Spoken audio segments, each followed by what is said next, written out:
What's going on, everyone? Welcome to another episode of the Brave and Faithful podcast. Today, I have another FitOps personnel.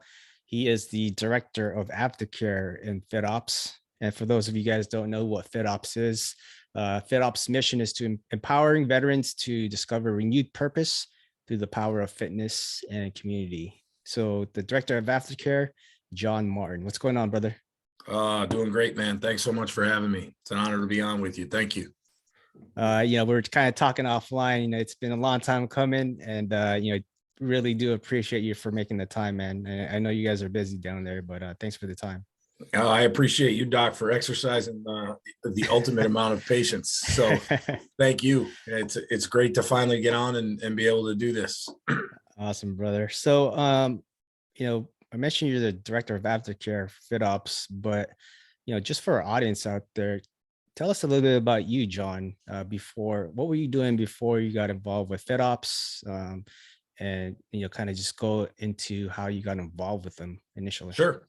Yeah, no problem. So I tell people all the time, I found FitOps completely by accident, and Matt Hesse, our founder and CEO, he tricked me, and I've never looked back. But a little bit more detailed version is my whole adult life, I've been in education in one form or another. My background is I started off as a public school teacher in a suburban town in Western Massachusetts. And at that time started doing a lot of work in the summer times with at-risk youth in a city right next to the town that I work in. Shortly after starting my teaching career, I was coaching football at that time as well. I finished my first graduate degree in educational psychology and counseling, really got into the counseling and mental performance and coaching side of the house, predominantly with adolescents and their families. Shortly after that, I started working with, just by chance, working with some higher level athletes at the collegiate level, and then the professional level, doing some performance coaching and some mindset work with them.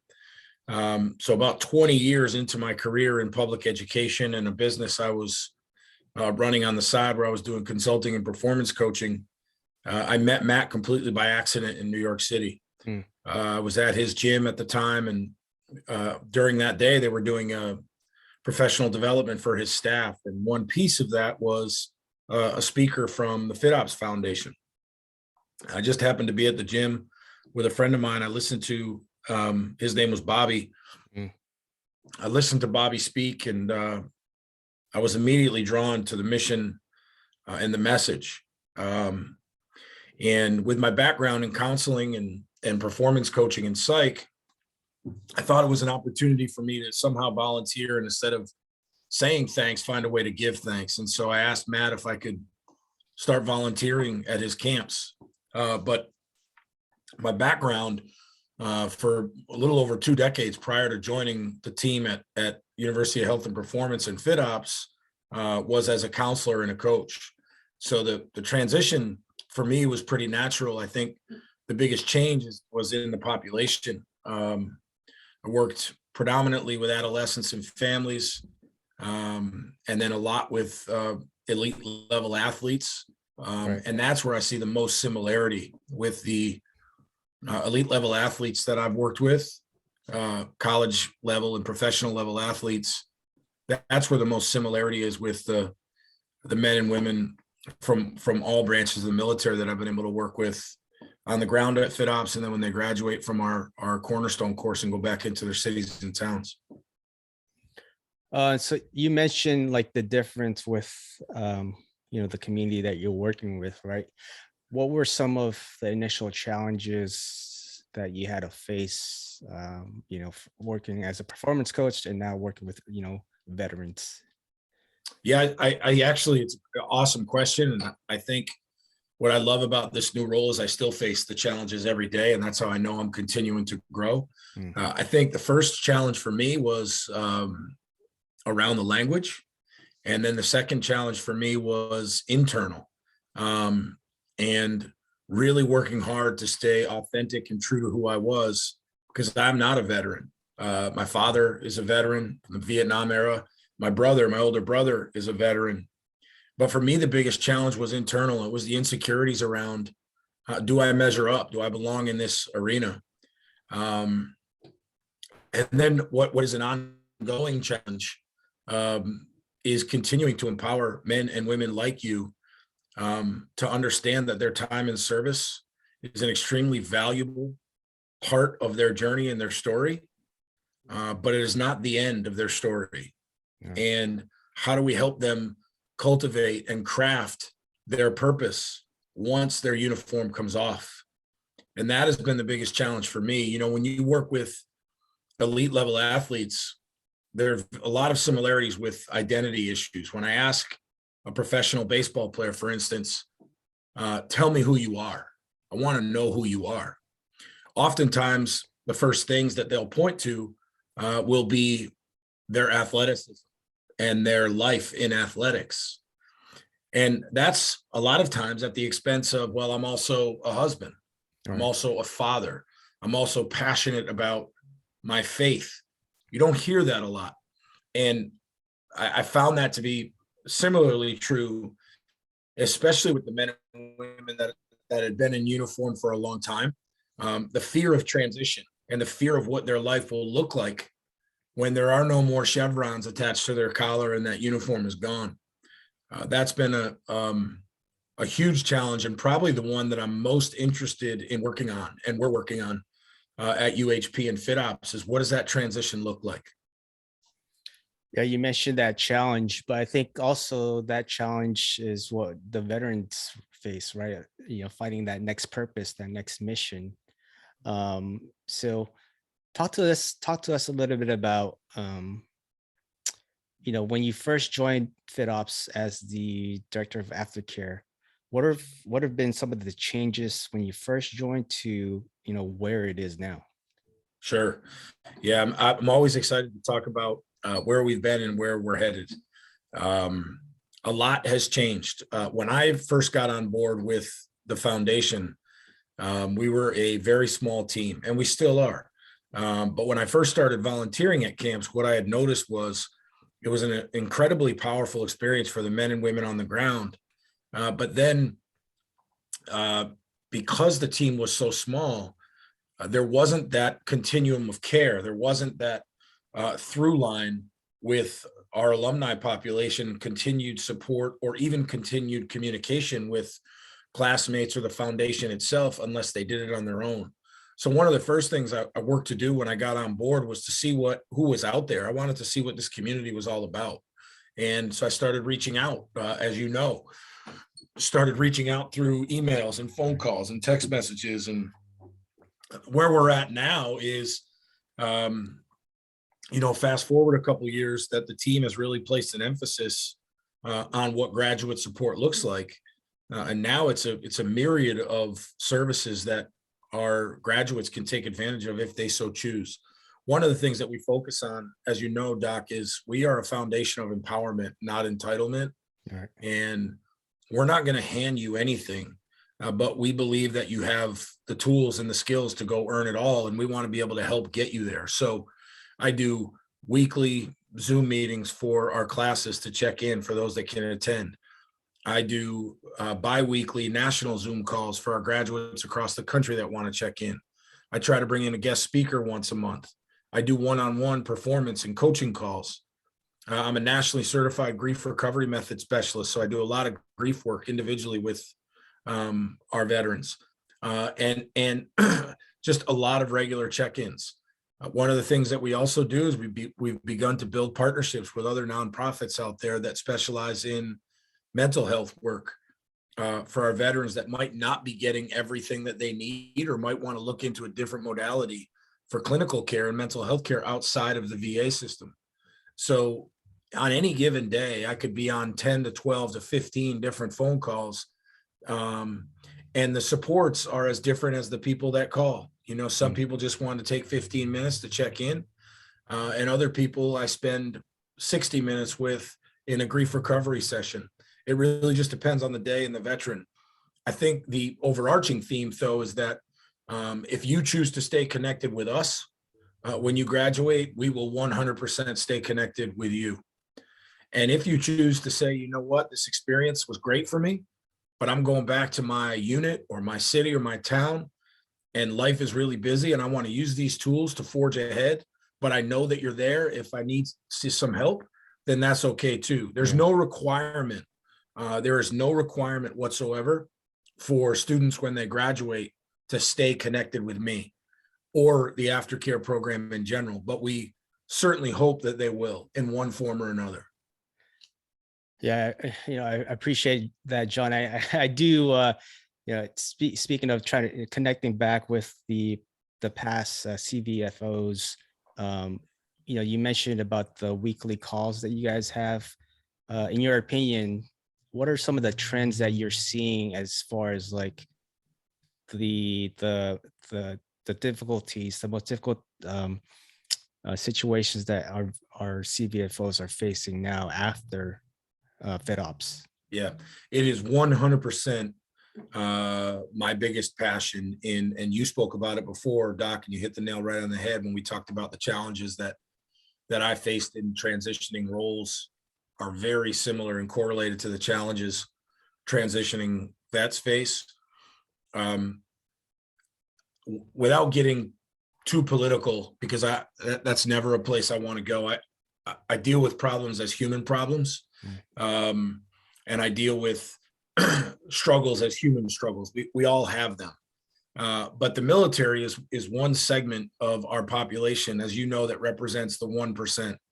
They've done what 99% of us haven't been willing or able to do, and that's say, I will. With that, as you know, comes so much pride, camaraderie, and purpose, whether that purpose is embedded for you or that purpose is developed because of your time in service. The biggest struggle, without question, that I see every day across our population is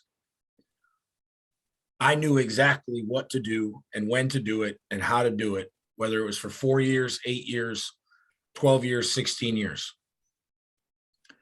But I feel like society has this picture of me because I am a veteran that I am either A, not able to, because of what I've experienced and been through, transition into this civilian environment, or B, I don't have the belief in myself like I did when I was in uniform and had my brothers or sisters around me to forge ahead and go tackle that new job opportunity or that new passion, because maybe my resume doesn't say that I'm qualified to do that job. So what I see is really my most important role is getting these folks to really buy into and understand, not from me, but from their own heads and hearts, that you are an amazingly elite asset to this country.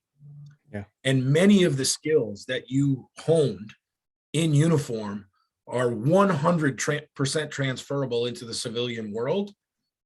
But because they don't speak your language and because you don't speak their language, what you're seeing on that job posting or what you're seeing in your mind as required to do that job, you think is beyond your reach.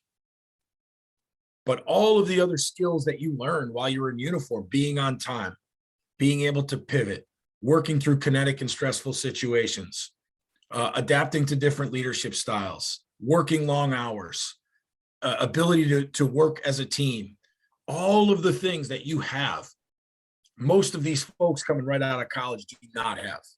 Right.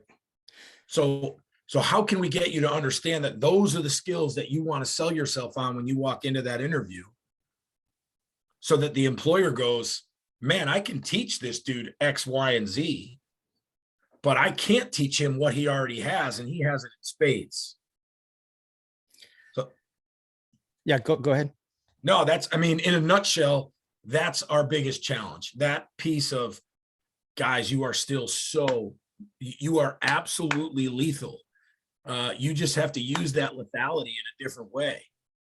We have to transfer that way of thinking from I'm lethal in a wartime environment or downrange or in a military that has been at war for the last 2 decades to the lethality it will take to walk into an interview and crush it, or the lethality it will take to approach my mental health with the same way I approached getting my mission complete. Because of all the stigmas that are attached to what it looks like if we reach out for help in uniform. Yeah, John, I talked to most of the guests I have are veterans or active duty, and that's like the most common thing, that issues that they have when they transition out, right? It's like finding that purpose, or not thinking to themselves that they're not qualified for some reason to go for that job, or business, or whatnot, right? So do you believe, like, is it all just with the mindset, like, because you mentioned like all the things that we've gone through and experienced in the military, it's all beneficial when you get out, the tools and the attributes that you acquire are all beneficial when you get out. But why is it like, when people can go to, basically to another country, fight for a country, get blown up, get shot at, but once they take that uniform off and they try to go find a job, or their next, their next mission or whatnot, it seems like it's a lot more difficult for them. Why is it just with a mindset? Yeah, I think I would be minimizing the severity of the gap if I simply called it a mindset, right? I think I would be doing a huge disservice to all of, not just your listeners, but all the men and women out there that have worn the uniform and struggle in some way with something, whether it's transition or mental health.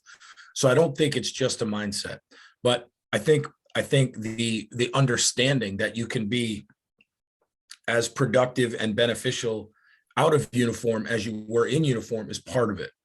The other part of it, I think, is there's a huge disconnect in understanding between the civilian community and the military community. There's a huge gap in understanding what we've really learned as civilians post 9/11, as we've grown up as young men and women and professionals now into 2022, is our images of what it means to be a war fighter, right? Have come from the media and movies and stories that we've heard from friends or family members, but we don't often take the time to sit with men and women like you, and ask the important questions, and more than that, listen with an open heart and an open mind. We have this picture in our mind as civilians that if Doc, you've been in 20 years, you've been deployed multiple times, this broken veteran narrative, if I could wake up tomorrow and change any language within our culture, both civilian and military, it would be the use of that language, because I firmly believe that whatever we feed grows. And when we continue to feed the narrative, either on the civilian side of the house or to our veteran community, that you cannot do this because, or you are different because of your experience. That's a piece of this whole narrative that I think really plays into the hearts and minds of transitioning service members is, well, my new boss or my family or my community, they'll never have an understanding of what I've been through. Only the dudes and the women that I've served with will understand that. And there's a lot of truth to that. But that way of thinking alone doesn't bring us closer together. It continues to push us further apart. Definitely. Right.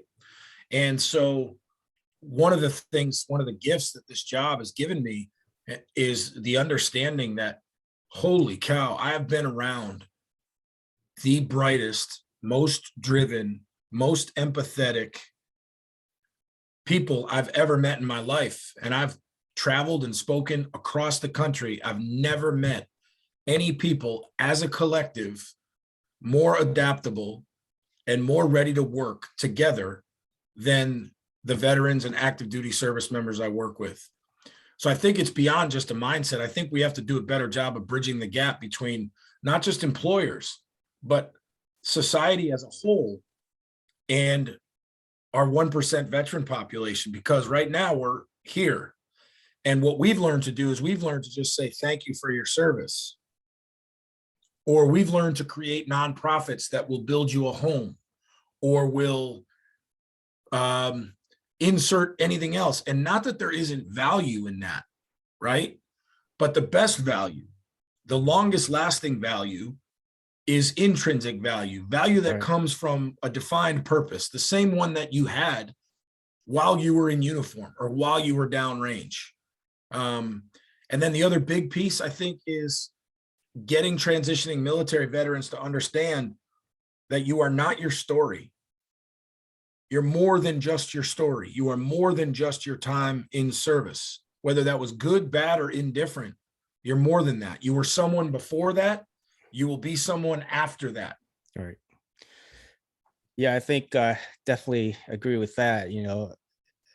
The military, whether you make it a career or not, it may be a big part of your life, but it's just that a part of your life. You're more than just the service member. You're a husband, you're a mother, you're a wife, whatever that may be, right? Yeah. And And I just think a lot of times guys and gals like you, there's, as you know, I work with a lot of men and women. There's a lot of guilt that holds them back when they transition from service. And when I share that, this will probably resonate with you, but for civilians out there that like me, but civilians that don't work with the population that I'm so blessed to work with, there's this notion that we should feel bad. And then what happens is that carries over to that individual service man or woman. Here's an example I think that will solidify it for you in your audience. I work with a lot of soft guys.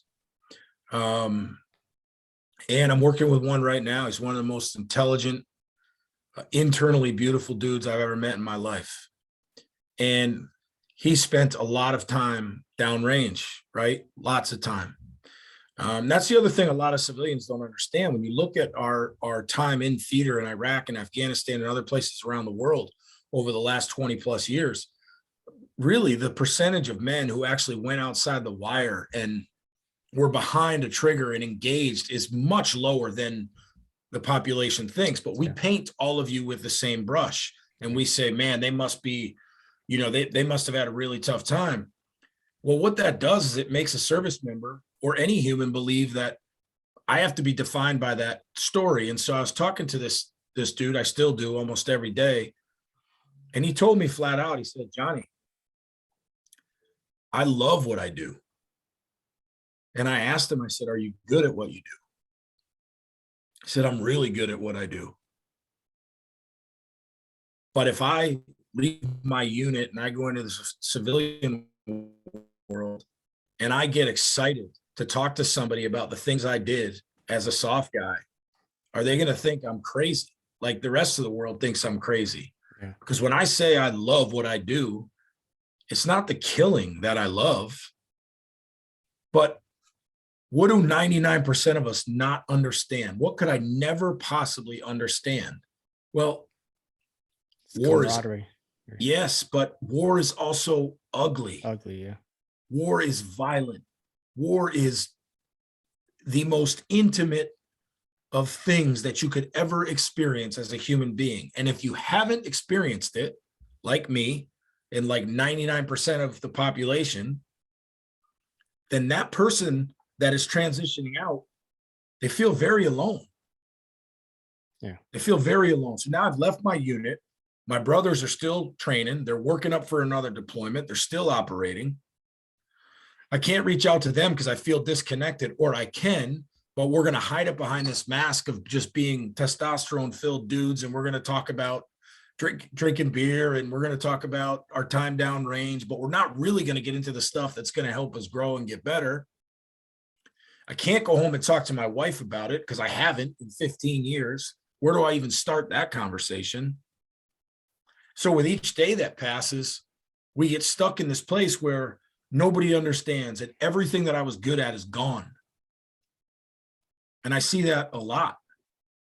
And I don't believe that men like you and others and women like you and others should be ashamed for 1 second of what you did that 99% of us won't do. Well, yeah.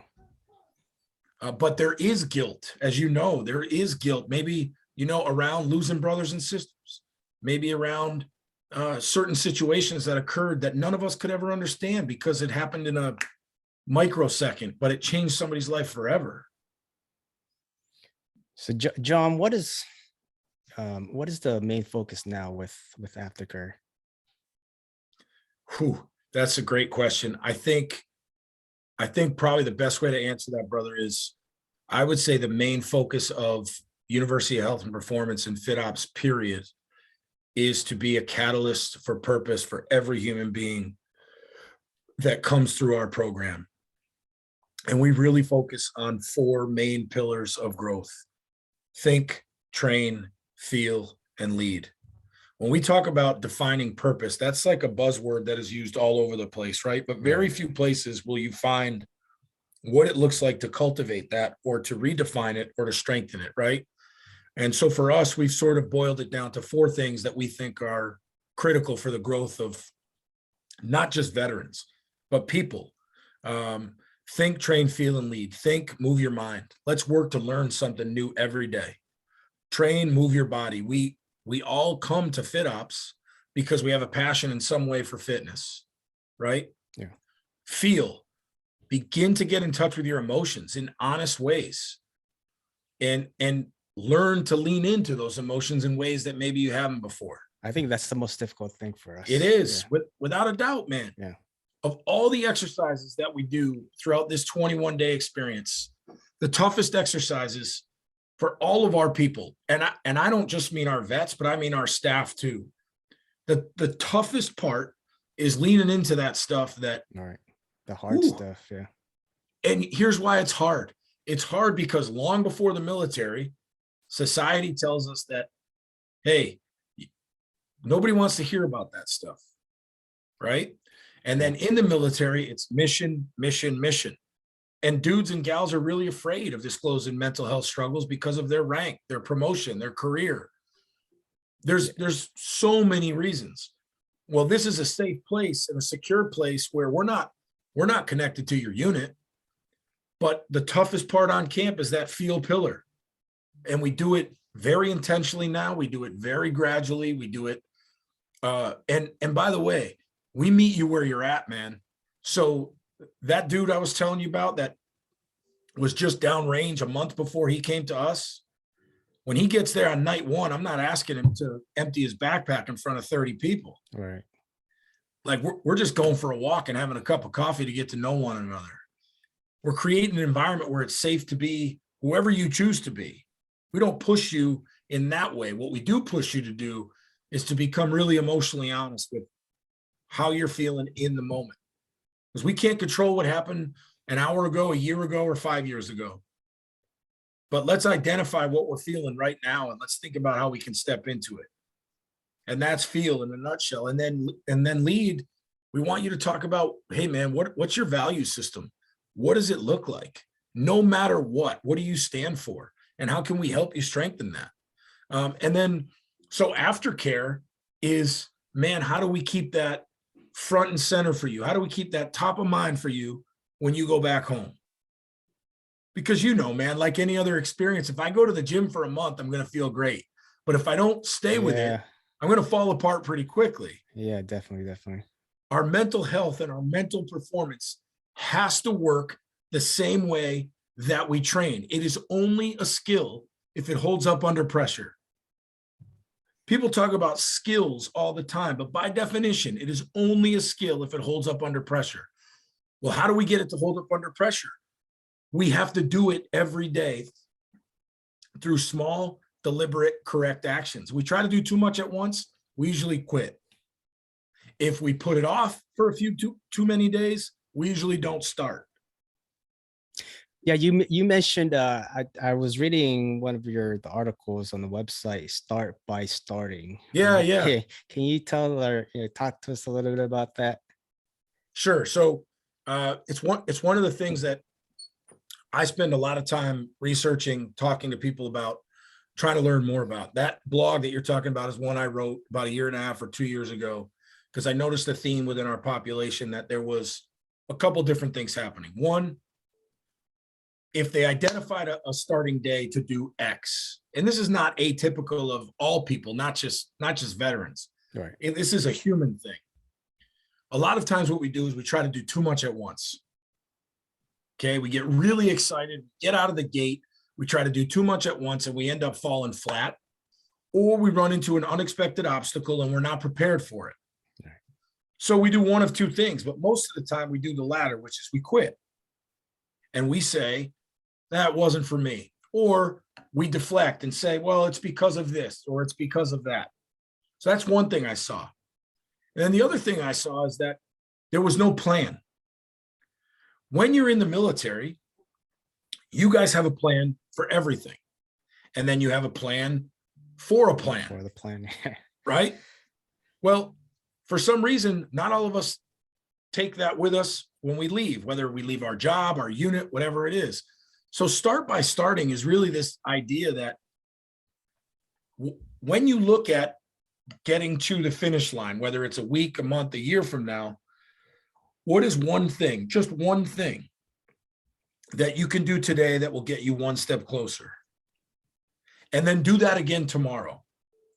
And then before you embed anything else that's going to get you closer to that goal, make sure that that little thing that you've done each day, you've done for so long and so repeatedly that it is now a skill. It will hold up under pressure. You don't even have to think about it. It is the same for you as rolling out of bed and brushing your teeth in the morning. Yeah, you made it a habit now. Yeah. So the sort of the notion of start by starting is don't try to do too much at once. If you do the same thing you've always done, you're going to get the same thing you've always got. Try something different. But when I tell people, they'll say something like, I want to walk for 2 miles tomorrow. And I go, when's the last time you walked? Yeah. Right? Yeah.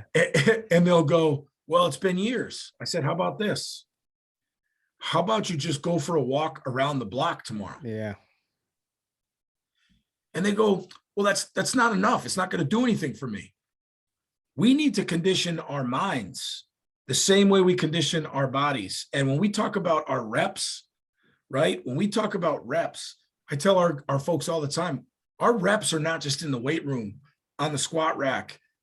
Our reps are upstairs too. And when we talk about reps, we talk about reflecting on experience through emotional processing in a safe and supportive environment.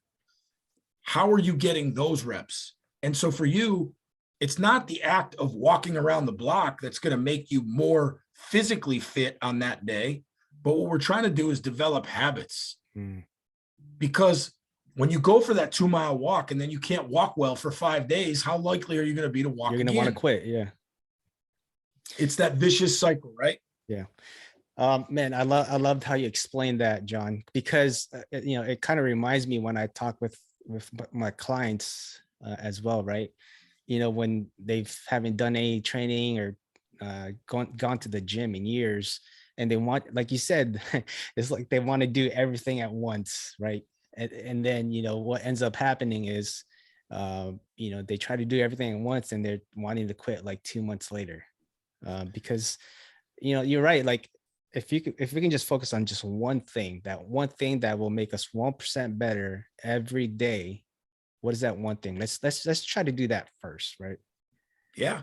And here's the thing, as you know, brother, what's the hard part about that is that we hear this all the time about trust the process, trust the process, trust the process. But if you look at your own experience through training or the military, it really works. The problem is it's taken you 20 years to get there. Right. Right? Now, when I say the problem is, in the eyes of the person that's starting on day one, they envision 12 months from now. The problem is they want it to happen yesterday. And to your point, when you're training clients 2 months later, it's because maybe I've done too much too fast, or maybe I haven't reached the goals that I thought I wanted to reach. Maybe this isn't working. Maybe life stands in the way. That's where this whole idea around values is so important. That's it. When we talk about our values, those things that they give us a reason to breathe in the morning, right? Those are the things that we say we are going to do no matter what. And they're fluid. They can change as we grow and get older. The guy you are today is not the same guy you were when you left Great Lakes Training Center 2 decades ago, right? You're a different guy. And so because of that, because of age and time and experience, your values change, right? But I bet you there are some things that you hold on to today that you will get up every day. And whether you have to write them down or whether they're codified for you, they are your no matter what's. When people are starting anything new, we have to get them to develop those same values around that new adventure. And a greater way to increase their likelihood of staying engaged is to get them to do very small things very well at first. Because when people get a taste of success early on, they're more likely to stay engaged for a longer period of time. Yeah, and I also, just referring back to my clients is you have to have like a bigger why with what you're doing. It's not just about losing weight or gaining muscles, right? Well, what's the reasoning behind that? What's really the ultimate reasoning behind all that stuff Yeah. you want to do? And that's where we really get into the mental health and performance side of the house, right? Because the majority of our insecurities come from our story. And the majority of our insecurities, whether it's anger, sadness, uncertainty, all secondary emotions, the primary emotion is usually fear. Mm. What are you afraid of? Mm. That's a really hard question for people to answer, especially people that have served in the military, because I'm not afraid of anything. Yeah, you are, and that's okay. Yeah. You're afraid. Where does that fear come from? What can we do today not to run from it, not to tell you it's okay, not to suffer in silence? What's one thing we can do today to step into that fear in a small way so that you realize you have as much power over the fear as the fear does over you? Mm. That's a hard thing to do. Definitely. But I've seen it happen time and time and time again. And I've seen it happen more successfully with dudes and gals like you because of where you've been and because of your adaptability and willingness to work through the tough stuff. It's on the mental side of the house where you guys struggle the most because you've never been given the grace and the understanding to say, hey, we want you to empty your backpack because you're going to be more effective as a sailor, as a soldier, as a Marine, as an airman. Can't do that right now. You got to bottle that shit because there's work to be done. There's mission. Yeah. There's work to be done. Yeah. So talking to John Martin, Director of Aftercare for FitOps. John, I'm sure there's been plenty of rewarding moments or experiences you've had, but can you share with our audience maybe one of the latest rewarding moments that you've experienced working with FitOps? Oh my God. Yes, I can. What you're immediately doing for me, bud, is I'm racing through my head all of the amazing men and women I've had a chance to work with, and there are so many. There are so many. I can tell you one that is resonating with me most right now. When I first started volunteering for FitOps, I met a young man named Danny, and when he came to camp, Danny was Army infantry for 10 years, a couple deployments. And when he came onto camp, he was newly sober. And when I mean newly sober, like brand new sober, he was trying to use part of the FitOps experience to really dry him out and clean him out and get him refocused. So he might have had a month or two of maybe good sobriety under his belt, but still struggling. Danny graduated from FitOps in early 2019, maybe. went back home and literally continued to lean into everything that we worked on at camp, and everything that he believed really was codifying his values and his purpose. Um, and he has fought every day. He has fought to get his kids back. He has fought to put his DUIs behind him. He has fought to stay sober. He has trained people for nothing, started mobile gyms. And about 2 days ago, I just got a picture from him where he and his fiance just opened and are opening their own fitness studio out where he lives in a big Nice. space. And you talk about doing the little things. Like, this is a dude that, and this is not just about FitOps. This is about who he is as a man. But you talk about every single day inching one step closer to that goal. And with every setback saying, okay, how do I fail forward and make this a lesson, right? No mistakes, only learning, right? That's the mentality. There's no mistakes, only learning. So he did that all the way through, and now he's about to open his own place with an already built-in clientele, because he's been working his ass off for the last 3 years to build a clientele, and he's gonna crush it out there, because he's got so much passion for helping people, and he's really good at what he does. So there's a lot of stories like that. But I think the ones that also hit me the most are when people say, when they graduate or when they reach out to me a month later or 6 months later, hey, this experience saved my life. Yeah. Yeah. How do you, I take no credit for that. But as a human being who loves the human condition and who's passionate about helping people, what greater gift is there to give to yourself than to say, I want to live today. I have a reason to live today. And then the ones who keep me fighting and inspired are the ones who don't make it. And as you know, there's a lot of them out there that don't. And one of the things I think we do is we have a lifeline created within our foundation now, where you always have somebody to call. In your darkest moment, you have somebody to call. And don't just put one person on that list, put 10 people on that list, because if the first 9 don't answer, the 10th might. So yeah, I mean, there's so many stories, but I'm super proud of Danny, because he's like the living example of, he was in a place where it couldn't get much worse for him. It could not get much worse for him. The addiction was really bad. And he fought every step of the way and just did the little things every day, and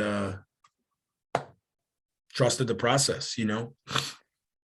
Yeah, you mentioned you mentioned Bobby earlier, and Bobby was in my class, and kind of just to see where he's at now compared to where he started when we were out there at class. It's just and then obviously just hearing his story, man. It's just, man, Yeah. I know he's doing great things out there now. But yeah, just seeing the progress that he's made, it's just amazing to see. Yeah. I mean, I tell people all the time that, when you talk about Bobby, what I love about him is, he and I still talk all the time. You talk about how small the world is and the relationships you develop with people. I mean, Bobby was an absolute stranger to me 3.5 years ago. And as I talk to you now, I'm the godfather to his daughter. Hmm. He's a dude that now more than ever recognizes that the work is ongoing. And that's the other piece, brother, that I think we miss sometimes, is that we rest in, like, if we feel good for a few days or a few weeks, we think that we don't have to keep doing the work. And I would just encourage anybody that's listening, whether you're a veteran, active duty, or a civilian, it doesn't matter, as a human being, the minute we stop working, our brain is going to take us back to those old familiar patterns of behavior, whether they're good, bad, or ugly. So we just have to keep working effectively and deliberately and correctly to move forward just a little bit every day. And Bobby's a really good example of that. He understands that there's going to be highs and lows. It doesn't stay in those lows for as long anymore, and recognizes the highs are temporary as well. It's about doing the work every day. Yeah, salute to Bobby, man. Bobby, if you're listening, shout out to you, brother. Yeah, so proud of him. And he's, he runs his own business now. He does meal prep for hundreds and hundreds of people every week. He's traveled the country. Matt has been amazing to him in his journey and has literally sent him all over the country to speak on behalf of the foundation. And but this is a dude that just keeps showing up and keeps doing the work. So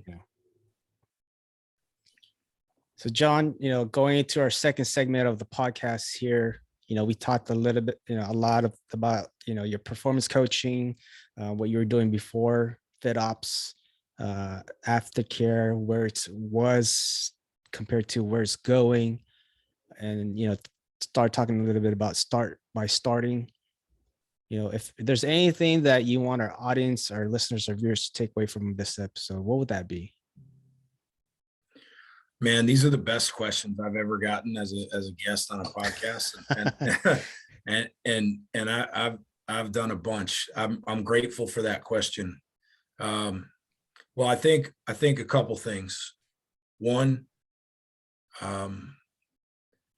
really start to, if you're still in the military and you're on the heels of transitioning, I would really encourage you to start thinking about all of the skills that you've acquired over your time in service and how those skills are transferable, and what that would look like.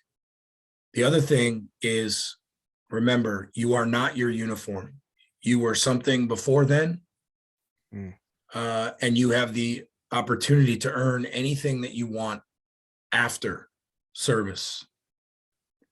And on the mental health front, in the same way we want to get after it physically and we want to feel good, we've got to put the same amount of work into our daily growth and our mental health.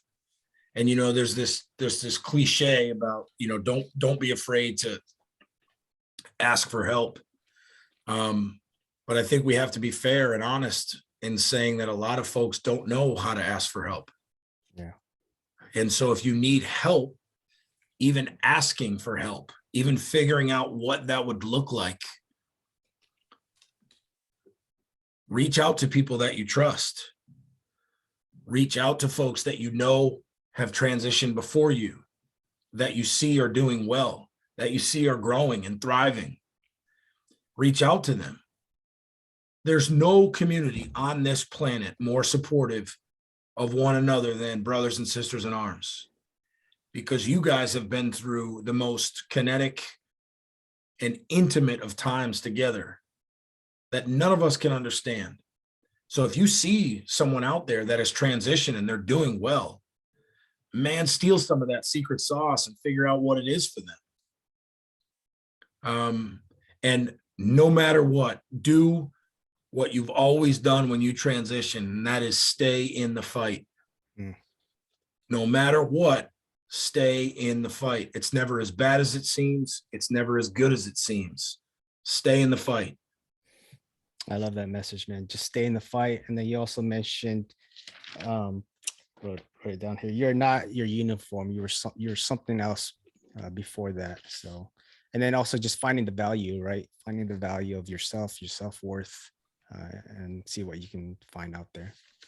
Yeah. And we want to, and if you're interested, if you love fitness and you're interested in fitness and you think you're interested in learning more about what we do, please apply and come see us. We want to have you on deck, and we want to work with you. It'll be a 21-day experience that you will be better off for. That I can promise. The rest of it you'll have to earn on your own, but I guarantee you will be better for it. Yeah, and for those listening, for those watching, if they're interested, John, they just go on the website, right? FitOps.org. Yeah, now it's even more streamlined. You just go to our University of Health and Performance website. It's Okay.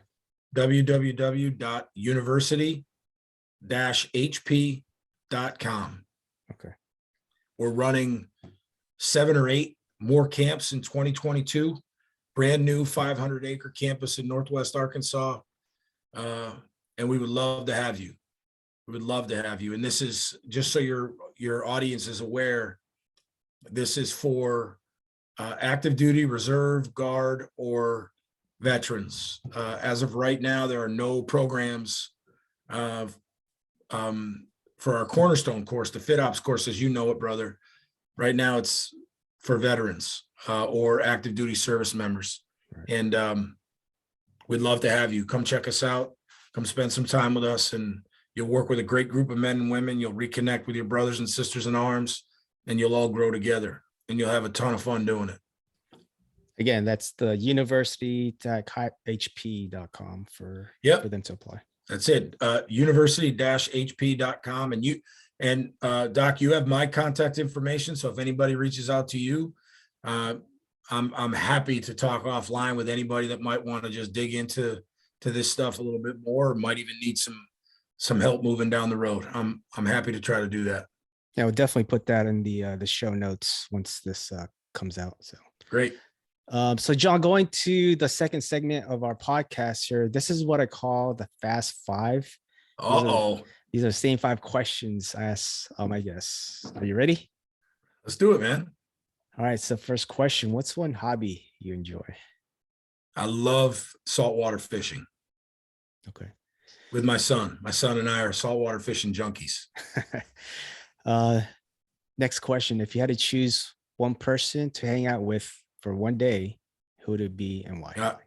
Easy. I'd bring my father back and spend the day with him. Awesome, man. Next question, recommend a book for our audience to read. The 4 Agreements by Don Miguel Ruiz. 4 Agreements? The best. Okay. The best. Next question, John. What's your favorite quote and why? I'm a huge quote guy. Yeah. So here. I know it's supposed to be a speed round. When there is no enemy within, the enemy on the outside cannot hurt you.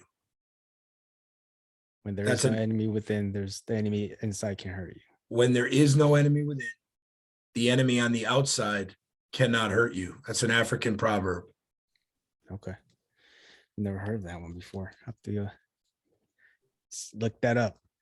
And then final question, John, where do you see yourself in a year, 5 years, or even 10 years from now?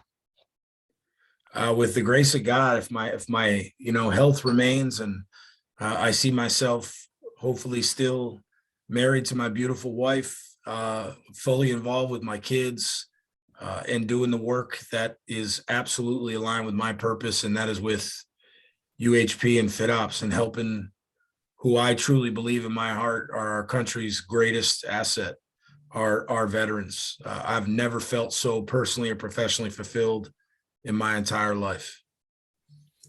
Well, John, man, before we go, I just want to say thank you for the work that you're doing with FitOps and, in helping our community to become, better leaders and better, just better human beings overall. Appreciate you for what you're doing there, man. And final thing, where can our audience, where can they follow you? Where can they support you at? Oh, sure. So if you want to find me on Instagram, it's at Real John C. Martin. And outside of that, the best way that you can support me is by supporting what we do for our veterans and service members across the country. And that's take a look at University of Health and Performance, share it with your friends in your units and that you served with, and come check us out. We want to work with all of you. That's the best way to support us. Awesome, brother. And again, we'll drop your contact info on the show notes for anybody that wants to reach out. the website where they, where people can apply to join the camp. Man, John, again, appreciate you for the time and all the information that you provided here for us. And I look forward to talking to you soon, brother. Yeah, likewise, I can't thank you enough for taking the time, and certainly hope our time spent helps benefit somebody out there. It's an honor to be with you, and appreciate you very much, and stay safe, and I look forward to connecting with you soon. All right, brother. Take care. Yes, sir. Thanks, man.